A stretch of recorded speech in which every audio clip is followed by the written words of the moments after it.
హైదరాబాద్ నగరంలో ప్లాట్ కొనాలన్నా, flat book చేయాలన్నా ఇకపై పదే పదే ఆ ప్రాంతానికి వెళ్లాల్సిన అవసరం తగ్గే రోజులు ఎంతో దూరంలో లేవు. హైదరాబాద్ మెట్రోపాలిటన్ డెవలప్మెంట్ అథారిటీ ప్రతిపాదిస్తున్న డిజిటల్ ట్విన్ ప్రాజెక్ట్ నగరాభివృద్ధితో పాటు రియల్ ఎస్టేట్ రంగానికి కొత్త దిశ చూపించే అవకాశాలు కనిపిస్తున్నాయి. 2050 మాస్టర్ ప్లాన్లో భాగంగా నగరానికి 3D డిజిటల్ నమూనాను రూపొందించేందుకు అధికారులు సిద్ధమవుతున్నారు. డ్రోన్లు, laser scanning, GIS mapping, artificial intelligence వంటి సాంకేతికతతో ఔటర్ రింగ్ రోడ్ పరిధిలోని ప్రాంతాలను డిజిటల్ రూపంలో మ్యాప్ చేయనున్నారు. దీంతో నగరంలోని రోడ్లు, భవనాలు, చెరువులు, నాలాలు, ప్రభుత్వ భూములు, మౌలిక వసతులు, భవిష్యత్ రహదారులు వంటి వివరాలు ఒకే వేదికపై అందుబాటులోకి వచ్చే అవకాశం ఉంది. ఈ కొత్త టెక్నాలజీ కొనుగోలుదారులకు ఎలా ఉపయోగపడుతుందో తెలుసా? ప్రస్తుతం ఒక ప్లాట్ కొనుగోలు చేసే ముందు కొనుగోలుదారులు పలుసార్లు ఆ ప్రాంతానికి వెళ్లి పరిశీలించాల్సి వస్తోంది. స్థానికులను అడిగి వివరాలు తెలుసుకోవడం, రెవెన్యూ రికార్డులు చూడడం, రోడ్లు, డ్రైనేజ్ పరిసరాల పరిస్థితిని అంచనా వేయటం వంటి ప్రక్రియ తప్పనిసరిగా మారింది. డిజిటల్ ట్విన్ అందుబాటులోకి వస్తే ఇవన్నీ ఒకే ప్లాట్ఫామ్లో చూసే అవకాశం ఉంటుంది.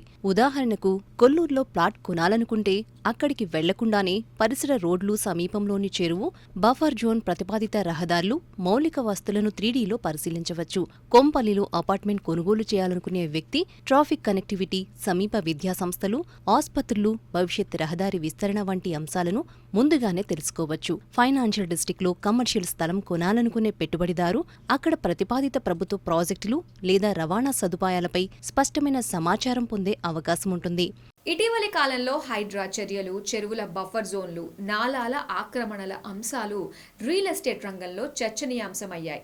ఇలాంటి పరిస్థితుల్లో ఒక స్థలం చెరువు FTL లేదా బఫర్ జోన్లో ఉందా, వరద ముప్పు ఉందా, ప్రభుత్వ రహదారి ప్రతిపాదనలో ఉందా, ఇలాంటి అంశాలను ముందుగానే పరిశీలించగలిగితే కొనుగోలుదారులు మరింత సమాచారంతో నిర్ణయం తీసుకునే అవకాశం ఉంటుంది.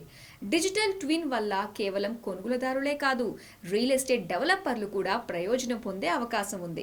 కొత్త వెంచర్ ఎక్కడ అభివృద్ధి చేయాలి, రోడ్ల కనెక్టివిటీ ఎలా ఉంది, సమీపంలో మెట్రో, ఫ్లైఓవర్ లేదా ఇతర ప్రభుత్వ ప్రాజెక్టులు ఏమైనా ఉన్నాయా, ఇటువంటి అంశాలను ముందుగానే విశ్లేషించుకోవచ్చు. దీంతో ప్రాజెక్టుల రూపకల్పన మరింత శాస్త్రీయంగా ఉండే అవకాశం ఉందని రియల్ ఎస్టేట్ రంగ నిపుణులు భావిస్తున్నారు. డిజిటల్ ట్విన్ ద్వారా అక్రమ నిర్మాణాలను గుర్తించడం, చెరువులు, నాలాల పరిరక్షణ, ట్రాఫిక్ నిర్వహణ, వరదల అంచనా, అత్యవసర సేవల సమన్వయం వంటి అంశాల్లో ప్రభుత్వానికి రియల్ టైం సమాచారం అందుబాటులోకి వచ్చే అవకాశముంది. 2050 మాస్టర్ ప్లాన్ అమల్లోనూ ఇది కీలక పాత్ర పోషించనుంది.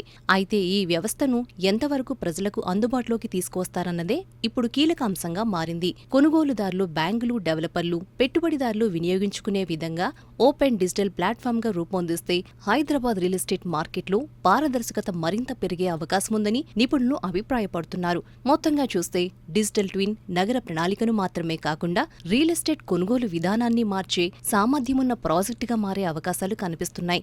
రాబోయే రోజుల్లో ముందు డిజిటల్ ట్విన్లో చూసి తరువాతే ప్రాపర్టీ కొనాలి అనే ధోరణి ఏర్పడినా ఆశ్చర్యపోవాల్సిన అవసరం లేదని రియల్ ఎస్టేట్ వర్గాలు చెబుతున్నాయి.